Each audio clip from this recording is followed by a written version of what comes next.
Greetings, dear friends. We are sincerely happy to welcome you again. Today, we will have a conversation with the esteemed Igor Mikhailovich Danilov. Hello. Igor Mikhailovich, in the previous video, we discussed the subject of distributing attention, and we said that if a human doesn't understand his nature, if he doesn't understand the importance and value of time and attention, he simply wastes his life and demons live instead of him, while a human himself as personality is on the sidelines of life and watches how this very life passes by him. Meanwhile, the task and meaning of life for each of us is actually, under these conditions, sometimes hellish ones, when the system severely attacks to harden the angel, so that through love a person would connect with the spiritual world and would later on go to God.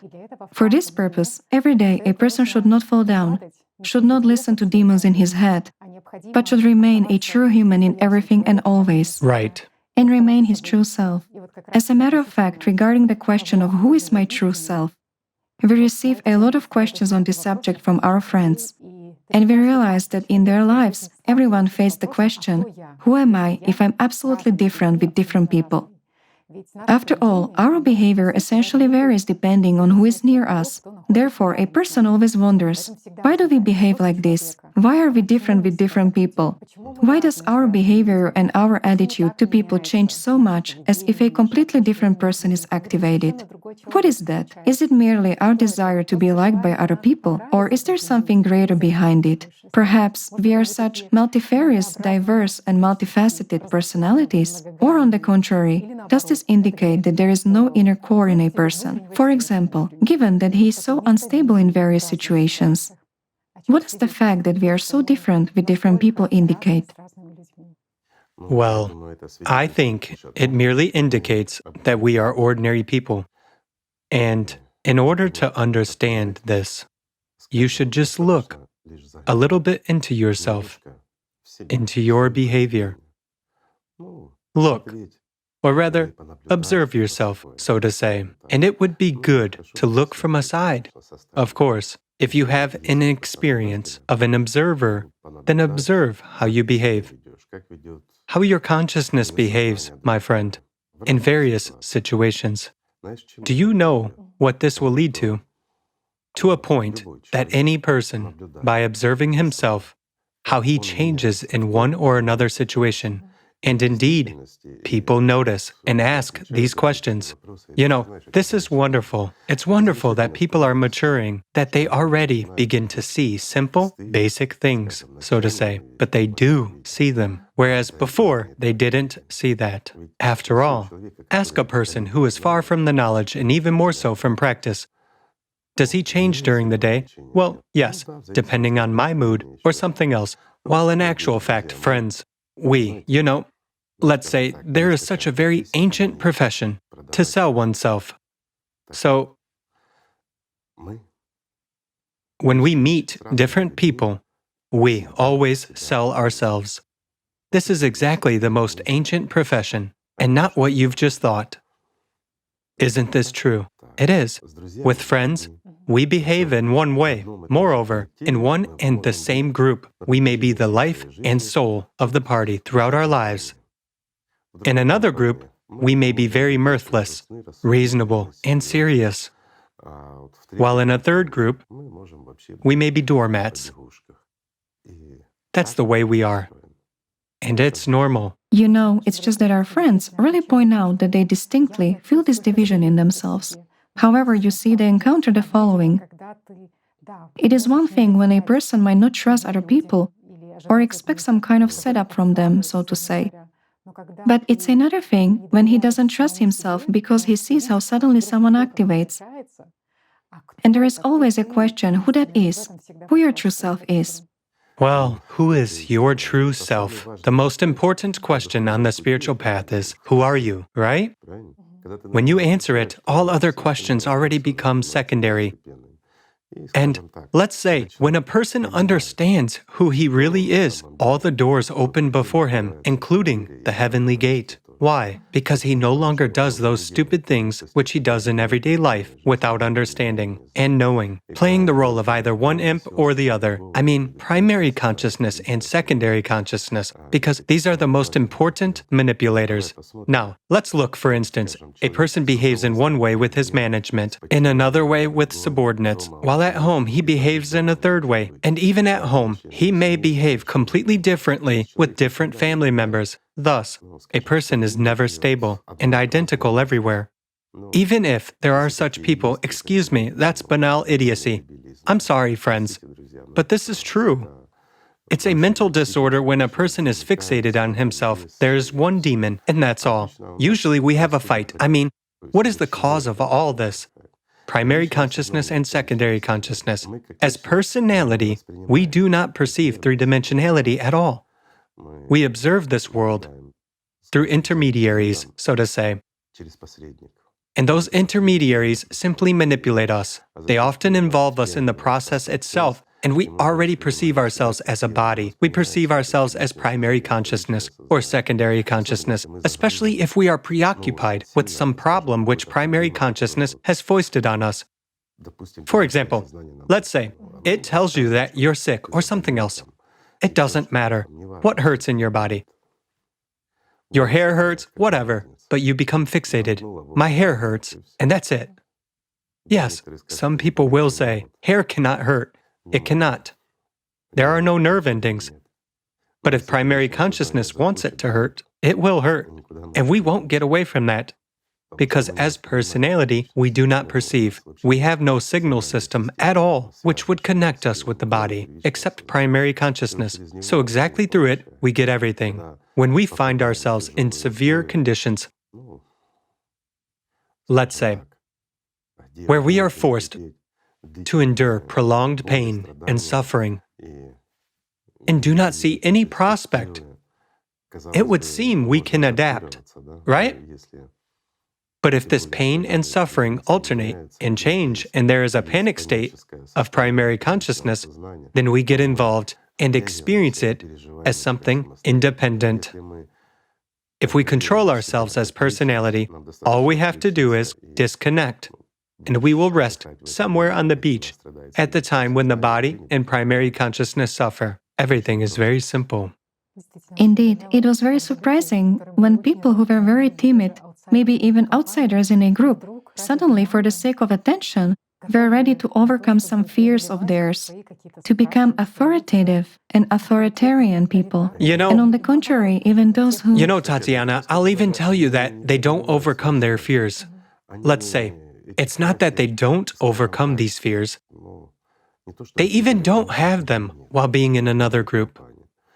I mean, a person gets into a certain group and a certain type of behavior. Let's put it this way. That is, his role in this group starts forming. Why? If a group has already been formed, it means that there is a certain tradition. There are some rules. Someone is subordinate to someone. This is really so. If we look at the situation from a slightly different perspective, from the perspective of the invisible world, by means of ordinary eyes, so to say, then everything is very simple. The older and stronger demon always dominates the younger ones. A promising imp, so to say, who can grow in this group, such demons begin to compete with a strong demon. So, when a person gets into a new group, so to say, he is instantly evaluated. And if he doesn't earn an authority, he will be assigned kind of a lower position. Let's say, why? Depending on his demon, if his demon is progressive, that is, if he is capable of growth and the person feeds him, naturally, he can immediately gain some points in that group. But if a person gets into a group with a strong demon, a serious dictator, then other demons, let's say, bow before him. And that's how a person earns authority in a new group. Now let's imagine a certain group has formed, okay? Everyone has their own roles. But there is a promising demon who is capable of growth. But he won't succeed in this group. Why?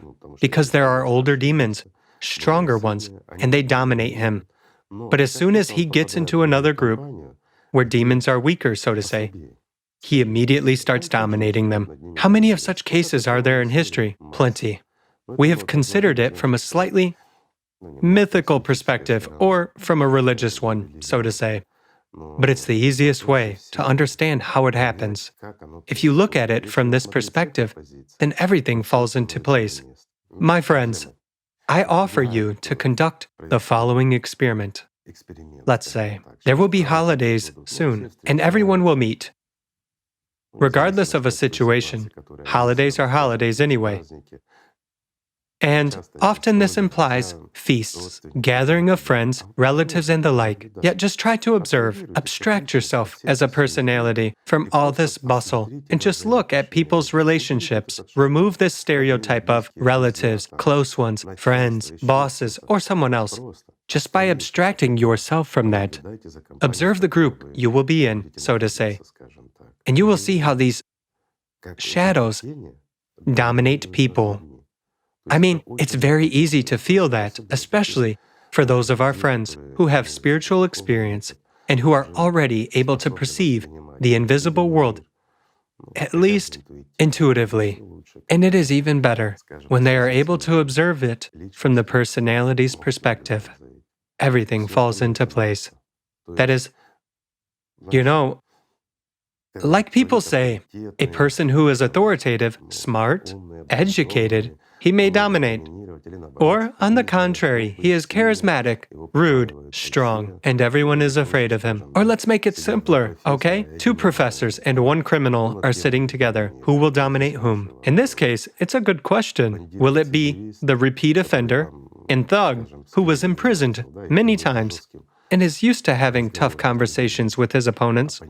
Or a couple of scientists are sitting, sort of nerds? Well, it's clear that the thug is supposed to dominate, while I will say that even a waiter may dominate if it takes place somewhere in a cafe, because he has seen enough of such people, and he knows how to deal with them, and he receives a lot more attention than those very scientists or that very prisoner. Why? Because being a waiter, depending on his charisma, he can either bow down to other demons, or he can dominate them by attracting and gathering attention. You see? He gets not only a wage and tips, but the most important thing, attention. Our world is not as simple as it seems. It is both complicated and simple at the same time. If we look from our usual 3-dimensional perspective, where we chase after material benefits, where we want to find a better place for ourselves, where we would work less and earn more, so that we are warm, have enough light and food, that's one side. But there's another side that prevails over this side, this desire to find a good place. It is all primary consciousness. To make a nest, create a quiet abode, and that kind of thing. But this applies merely to an imp. And depending on how strong he is, he dominates not only personality, and not only, let's say, secondary consciousness, but also those around him. And there is always a dominant demon in every person, always, no matter what you do. No, I don't agree here with no matter what you do. It is possible to change that. I mean, either primary consciousness dominates or secondary consciousness does. But in fact, if there is dominance of primary consciousness in a person, but the person wants his secondary consciousness to dominate, he wants to develop intellectually.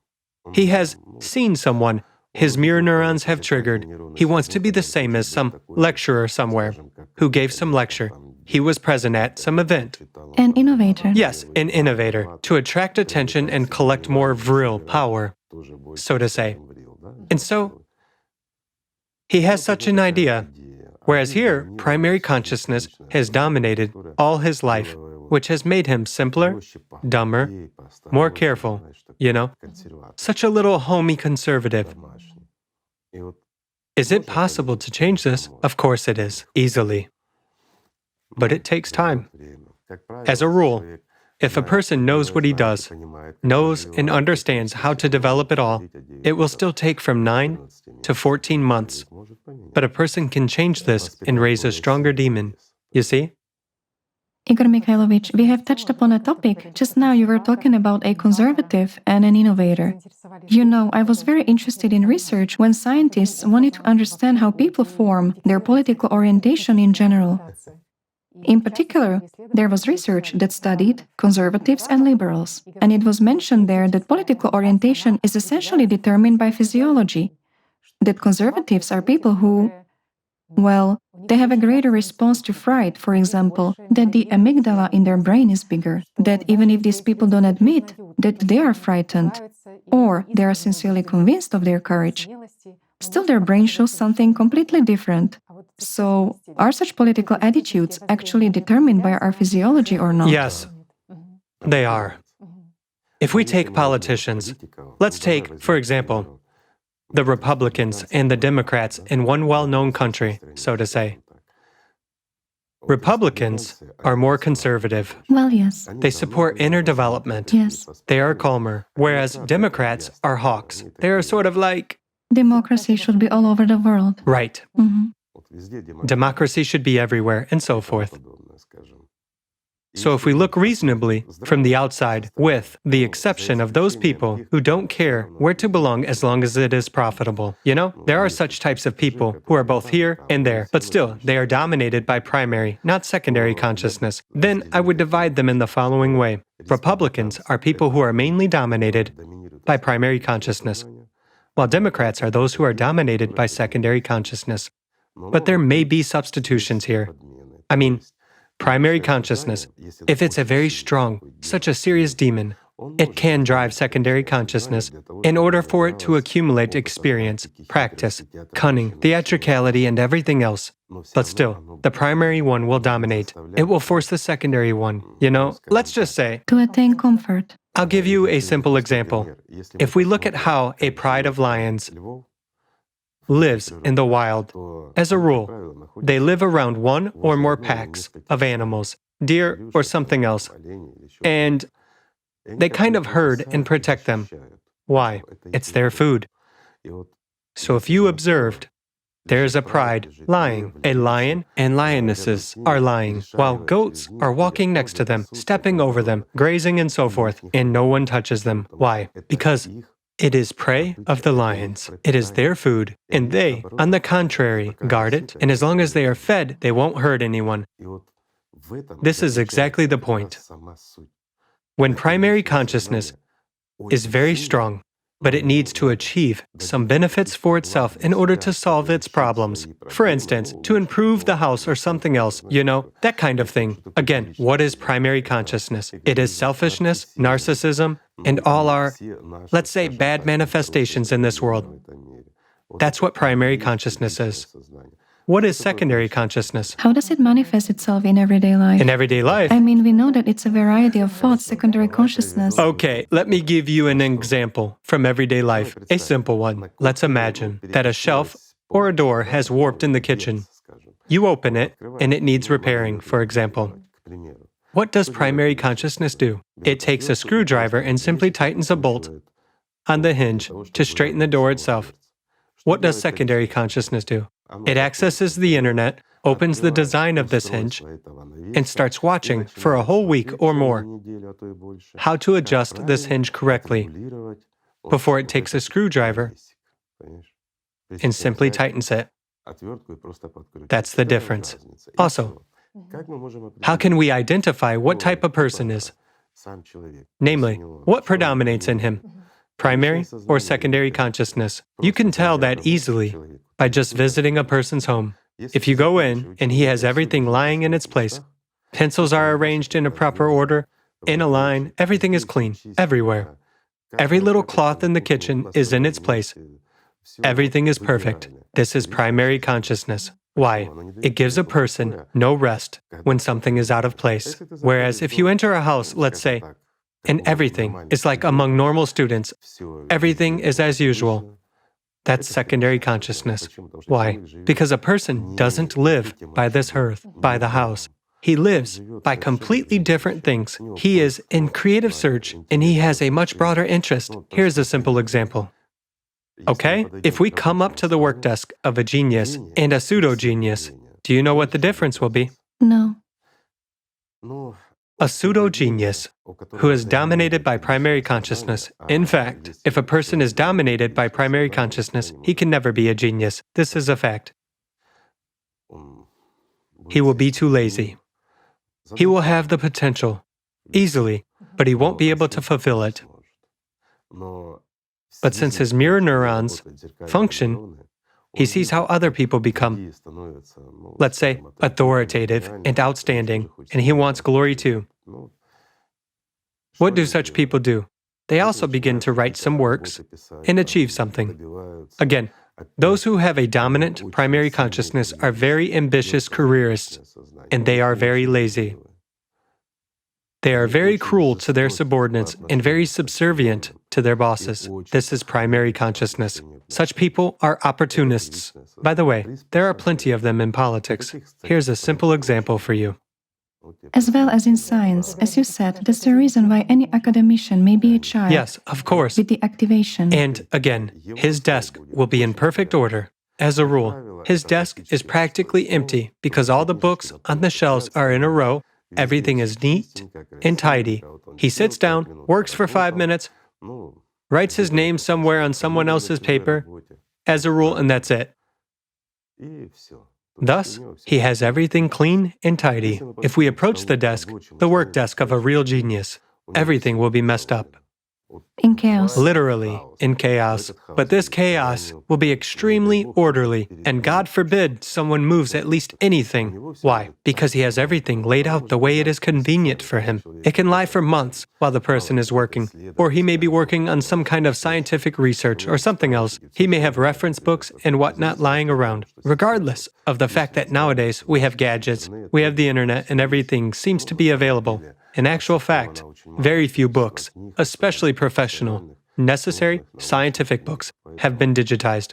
Therefore, oftentimes, well, not even oftentimes, but quite often, modern research officers, the true ones, still have a lot of books lying around them. And what about this passion for change if we talk about housewives? Again, yes, housewives. Let's take housewives. Here's a simple example. If a woman's husband has bruised toes, it means she has a dominant secondary consciousness. Do you know why? How to draw this parallel? Because she cannot be idle. She starts moving something every week. Furniture, for instance, you see? She is constantly prone to change. She needs to move the furniture, to make some kind of rearrangement, to swap curtains, or to turn them upside down, whatever. At least to turn a chandelier inside out, but something is needed. Why? Because she gets fed up with everything. She is bored. She needs changes. She's in a permanent search of novelty, and so on. This is secondary consciousness. It doesn't let a person live in peace. Whereas if you come once, then the second time, after 5 years you come again, and a housewife has everything in its place. This is primary consciousness. You see how simple everything is. Yes, it's very interesting. Igor Mikhailovich, also going back to the example with a screwdriver, one understands that people's inactivity is determined differently by the activation of primary and secondary consciousness, right? I mean, if a person... Right. But there is a difference here. I'll say it once again. Primary consciousness, yes, it can drive screws. It can learn elementary, simple things, but it is unable to create. It has no creativity, you see? In other words, primary consciousness is extremely limited, and it limits a person himself. It doesn't let secondary consciousness develop if it is very dominant. It can allow a person to acquire almost any specialty, right? A person may be a doctor, he may be anyone, an artist, or a poet. It doesn't matter. The only question is what his role will be in this creativity, so to say. Will he become a genius? Will he be a Pushkin? No. Why? Because Pushkin was a genius. You see? He didn't pay attention to those very literary phrases. He introduced his own words, and quite boldly. Why? The activity of secondary consciousness. When he was composing verses, if it didn't work out for him, he just went ahead and created his own word. Is primary consciousness able to do that? No, it is very conservative. There are rules. So, yes, as a rule, bureaucrats, including those in science and in that very poetry, They are all with a dominant primary consciousness. You do understand. Friends, I mean those nerdy, mean people. Bring me this paper or that paper, and he doesn't care. As a rule, they have such jobs where they can simply terrorize other people. You see? Because of a piece of paper or something else. That paper is not needed at all, by and large, but if he can request it, he'll request it. Also, very often, I come back to bureaucrats. It's just that I've seen a lot of such people. And there are some friends who are prone to it, so to say. A person would even be in a high position, but he would always shovel everything to himself. He has such a nature. Not because he is bad, so to speak, no. It's just that primary consciousness predominates and would never do anything new. On the contrary, a person will insist that everything should remain conservative. Nothing should be changed, at least in the part of work or production entrusted to him, whatever area he is responsible for. He won't change anything. Whereas if secondary consciousness predominates in a person, that's where there is a flight of creativity. People would crossbreed, whatever, a squirrel and some kind of a boar. It's actually interesting how boars jump on trees, you see? But it's not clear what for. It is not clear, but secondary consciousness never makes primary conclusions, while primary consciousness will precisely think about, why do we need to crossbreed a squirrel with a boar? What will it be? Will it be a hairy pig, or will it be a fat squirrel? You see, it will start philosophizing. Why do it? That is, it will break trees. You see, a big fat squirrel climbs on trees, and primary consciousness will say, hunters will have a problem. All the acorns will be eaten. Now they wait for them to fall. But this way, they will jump themselves. You see? They always find what to say. While secondary consciousness, on the contrary, tends towards experimenting.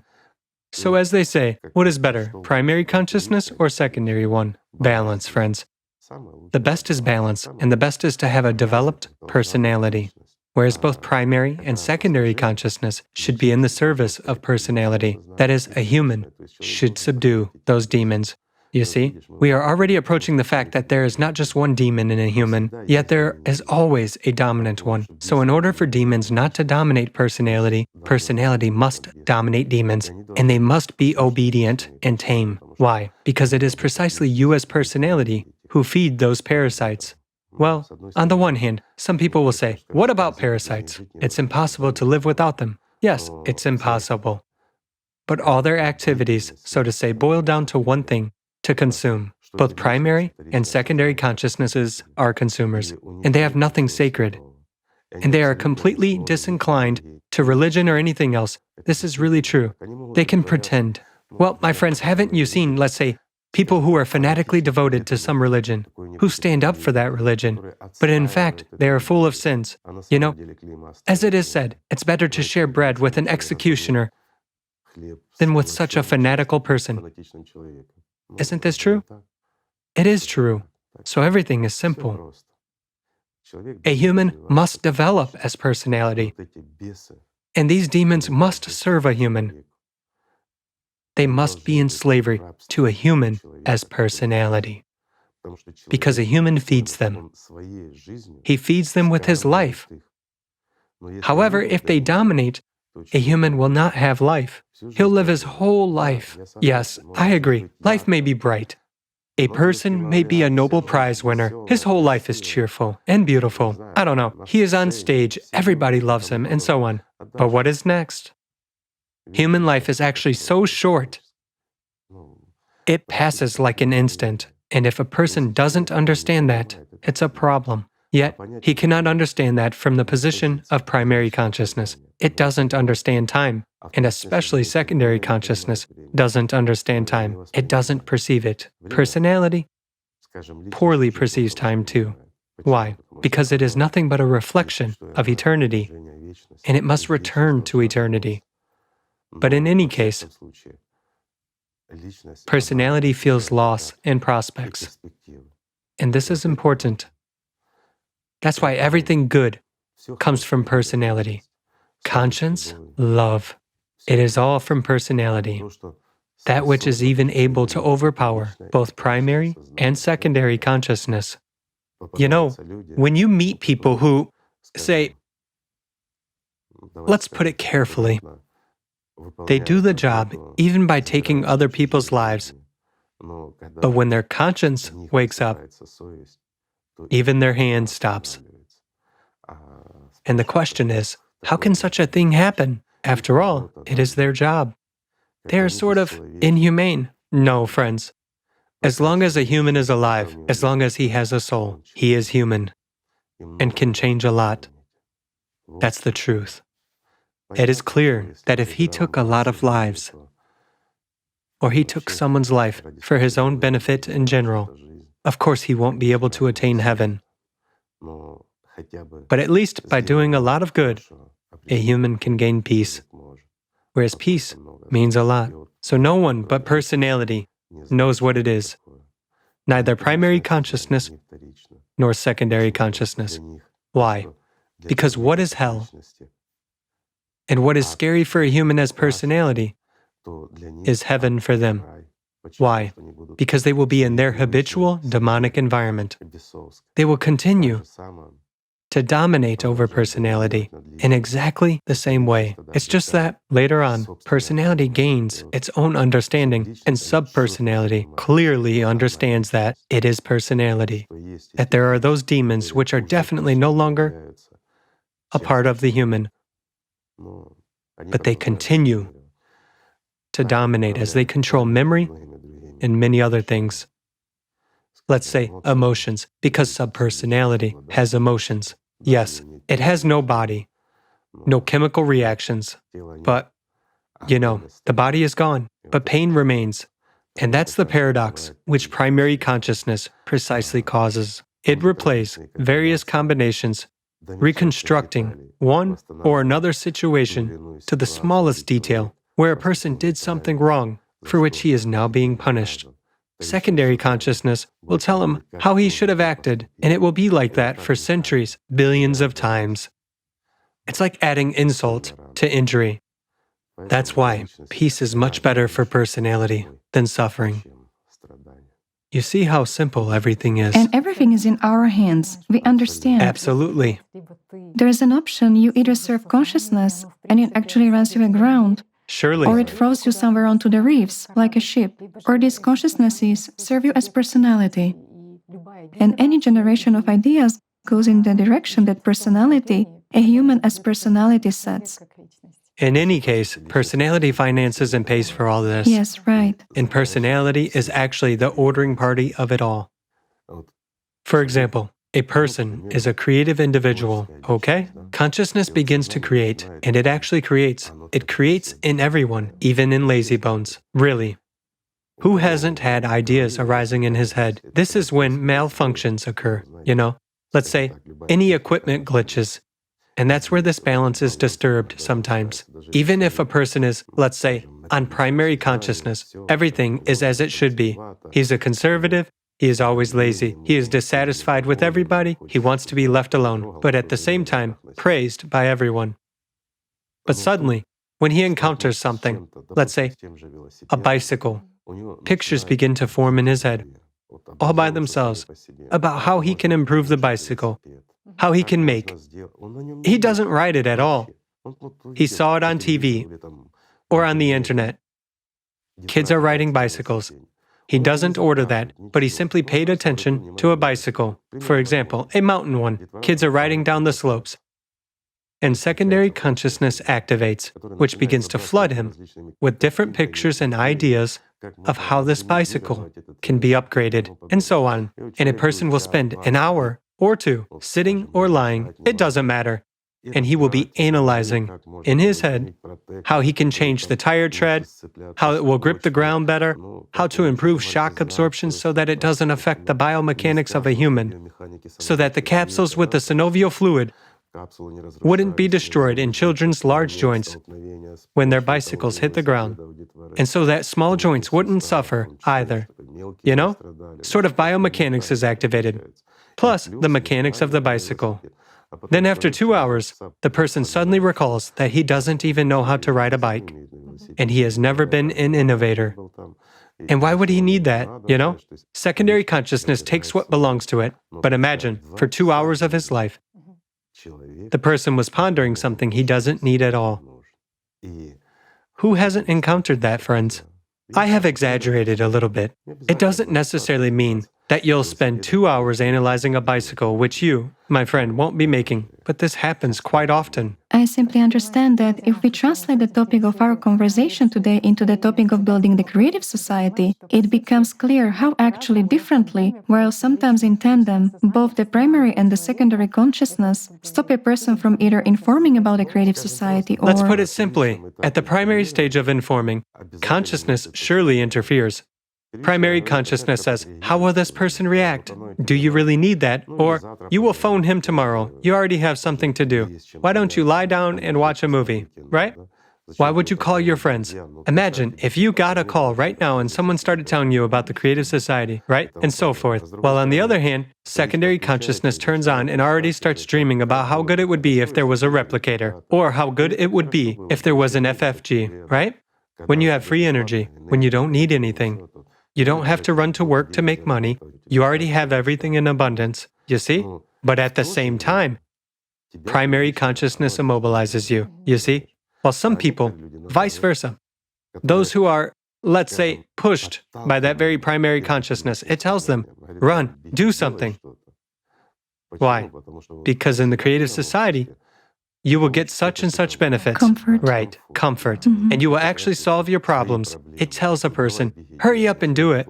And a person is getting ready. At this point, secondary consciousness steps in and says, fine, but before you run, let's sit and talk. Let's think about how you're going to communicate with that person. And both the primary and the secondary ones, especially in such promising endeavors, often take away our life. Instead of doing, just picking up the phone and calling. And making these demons work for you. You keep paying for this theater. They are performing to you. You think that you are actively engaged, but at the same time you do nothing. That is, the efficiency of your action is zero. You've spent hours or even months of your life, but there is no effect because you've done nothing. You see how simple everything is. So friends, you should control these little demons. Yes, they really exist, and each of you can see that for yourself by just observing. Everything is simple, very simple.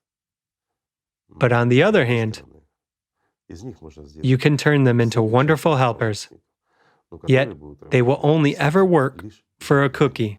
This must be understood. You know, there are animals that take part in performances, especially wild animals, such big ones.